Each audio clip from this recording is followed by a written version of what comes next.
What's happening, everybody? I'm Steve, and welcome to Junk Drummer TV. And I'm going to do my best to get through this. Before I get into this tribute, I'd like to let everyone know that all the monetization from this video will be going to the American Cancer Society. So by now, everyone has heard the news that the great Neil Peart has left us. And I wanted to do this video as a tribute to a man who has enriched my whole life. If you've watched my videos before, you've heard me say Phil Collins made me want to play drums. Dave Grohl made me want to be in a band, and Levon Helm made me want to be great. And the reason why Neil wasn't in that list is because the things that he did to me when I was a kid seemed impossible. So today on December 10th, 2020, I wanted to pay my respects and give a tribute to a really, really great man and a really, really great musician.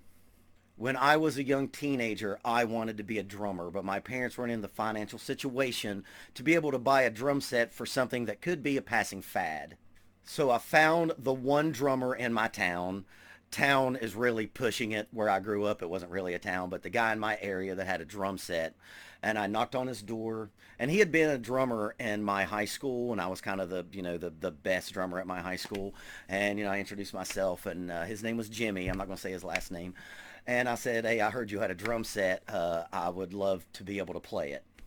So he let me come into his house, and he had a drum set up, and it was two different drum sets, and it was a double bass kit combined from two different drum sets, and he had it set up like the Rush Presto era drum set.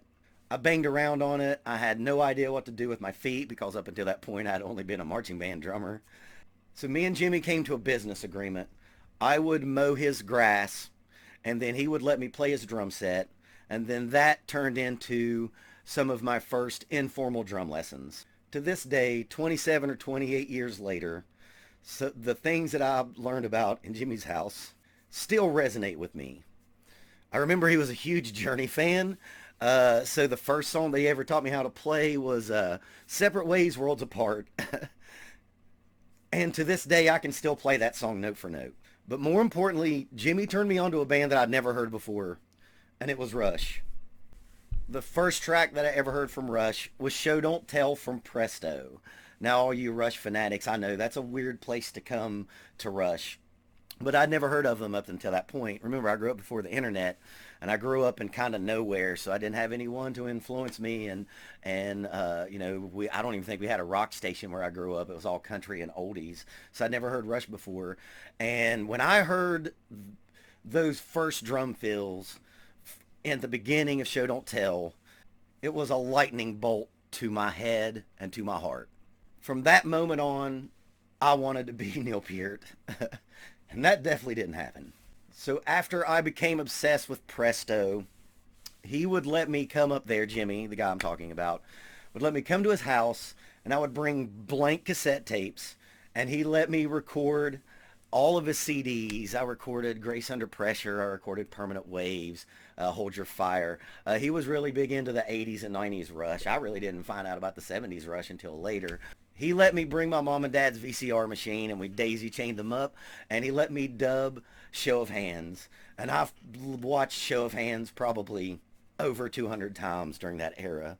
And over those incoming months, I tried with no success to learn how to play Show Don't Tell. And to this day, I still can't play it. So I had all of my dubbed Rush tapes, and I had my VCR tape of Show Don't Tell. And probably over the next year and a half to 2 years, that's all I listen to. I listen to it every day like a religion.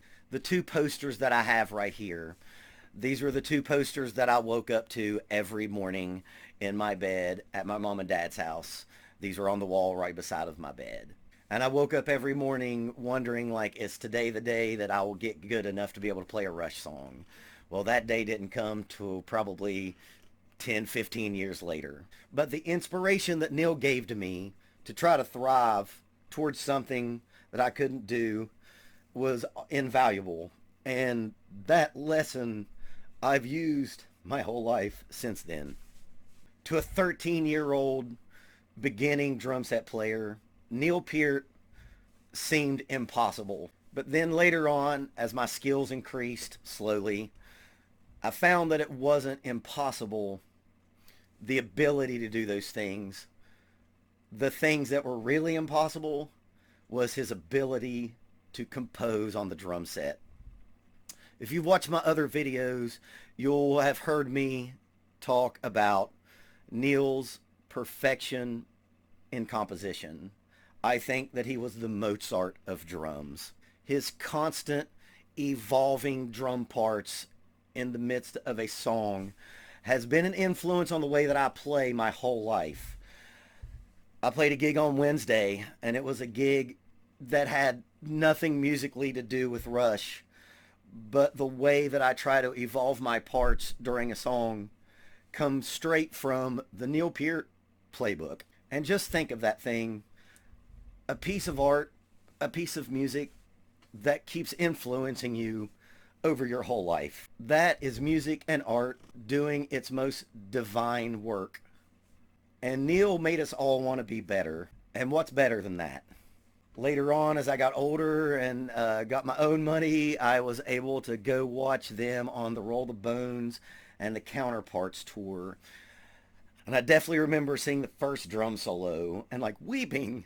And I'm like, why am I weeping? There's no lyrics here. There's no story being told lyrically to connect spiritually with. But the way that he composed and played the drums were just as hard-hitting as the most profound lyric that you've ever heard.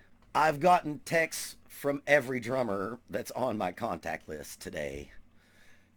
And it got me thinking, like, that's beautiful. I think drummers as a community is the most tight-knit community of all the instruments.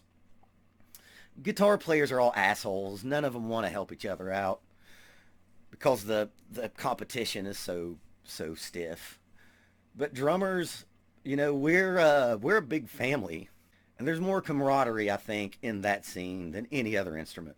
How wonderful is a life lived that would inspire such connection between people?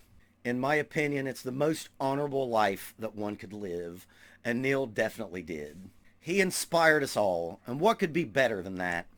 And I know today lots of people are going to be talking about the art that he left us, but let's not forget that every time you hear about someone coming in contact with him, all they had to say was he was a prince of a man. By all accounts, he was one of the all-time nice guys in an industry that doesn't really produce a lot of nice guys. And that just made us love him more. So let's not forget about that. How wonderful is it that someone that you've never met, that you only know through the art that they presented to you, to be so moved by that person and be so saddened by his passing just based on the work of his life. I think that's a wonderful sentiment. And I think that we're seeing that all over the world today.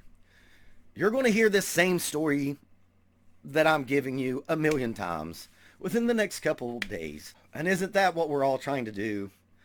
Leave behind good memories for the people who loved us. So thank you, Neil Peart. Thank you for everything that you gave to us. We probably didn't deserve it, but you gave it to us anyway. Thank you for the songs. Thank you for the lyrics. Thank you for the drums. Thank you for the amazing drum fills. And thank you for being a great man. We all appreciated it. Thank you for everything. Rest in power. My hat's off to you. I heard that you were a Scotch man. Well, this is Gentleman Jack. But this one goes out to you. Thank you for everything.